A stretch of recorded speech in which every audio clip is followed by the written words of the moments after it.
Cyber city Gurugram के lagoon apartment में 19 नवंबर की शाम 5:30 बजे पार्क में खेल रहे छोटे छोटे बच्चे के झगड़े में पिता कूद पड़े और अपने बेटे से लड़ाई करने वाले 12 साल के नाबालिग बच्चे पर बंदूक तान दी। दरअसल बच्चे फुटबॉल खेल रहे थे, उनकी आपस में कहासुनी हुई और एक बच्चा अपने पिता को उस झगड़े की जानकारी देने के लिए अपने घर चला गया। गुस्साए पिता ने अपने बेटे की बात सुनी और इन छोटे छोटे बच्चों की लड़ाई में बंदूक लेकर कूद पड़ा। गनीमत ये रही कि आरोपी की पत्नी ने उसे रोक लिया। तस्वीर में भी आप साफ तौर पर देख सकते हैं कि बच्चे पार्क में खेल रहे हैं। अचानक बच्चों की बहस होती है और एक शख्स निकलकर आता है और उसके हाथ में बंदूक है और सीधा तान देता है और वहीं महिला भी दौड़कर आती है जो कि बंदूक तानने वाले आरोपी की ही पत्नी है। दूसरी तरफ बिल्डिंग के छठे माले से पीड़ित बच्चे की मां चिल्लाती रही और कहती रही, मेरे बच्चे को कुछ मत करना। ये पूरी घटना सीसीटीवी में कैद हो गई है। शाम को यहाँ बच्चे खेलते हैं सारी सोसाइटी के, तो मेरा बेटा जो 12 साल का है,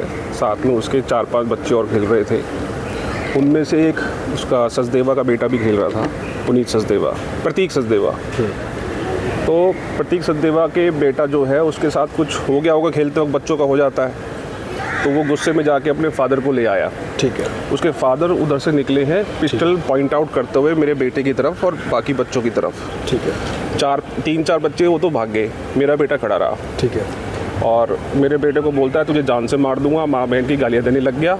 उसकी वाइफ पीछे पीछे भागती हुई आई है, वो कैमरे में क्लिप है। उसने उसको धक्का दिया, रोका है। इधर से मेरी वाइफ बालकनी से चिल्ला रही थी कि भैया मेरा बेटे को कुछ कर मत देना।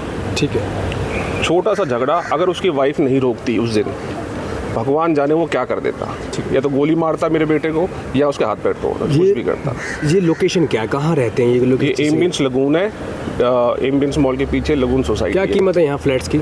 फ्लैट की है 8 से 10 करोड़ रुपए। 8 से 10 करोड़ रुपए। जिन्होंने गन तानी थी वो कौन है, उनका बैकग्राउंड क्या है और जिस वक्त उन्होंने बच्चे पे गन तानी थी क्या वो उस टाइम में नशे में थे या ऐसा कुछ पता लगता है? नशे में तो नहीं था जो मुझे बताया लोगों ने, लेकिन यहाँ पूरी सोसाइटी उससे डरती है। वो पहले भी 1-2 बार जो है ये सब हरकतें कर चुका है। जो बंदूक थी वो अवैध थी या उनकी लाइसेंसी बंदूक थी? लाइसेंस ही थी, मैंने देखा था उसका लाइसेंस। लेकिन उसके पहले भी जब मैं थाने में गया तो उन्होंने, पुलिस ने कोई रिकॉर्ड निकाला था, उसमें पहले भी उस पर मल्टीपल FIRs अलग अलग स्टेट में, यूपी में भी है, पंजाब में भी है और दिल्ली हरियाणा में भी है। ठीक है। ठीक। तो अभी जो मामला दर्ज करवाया गया है, जो आपकी कंप्लेंट दी गई है, उसमें क्या कुछ आपने शिकायत दिया पुलिस को? ये पूरा इंसिडेंट लिखा है कि मेरे बेटे को ऐसे जान से मारने की धमकी दी है और उसकी वाइफ नहीं होती तो वो 100% गोली मारता मेरे 12 साल के बेटे को। ठीक है। तो आप क्या कुछ कार्रवाई चाहते हैं?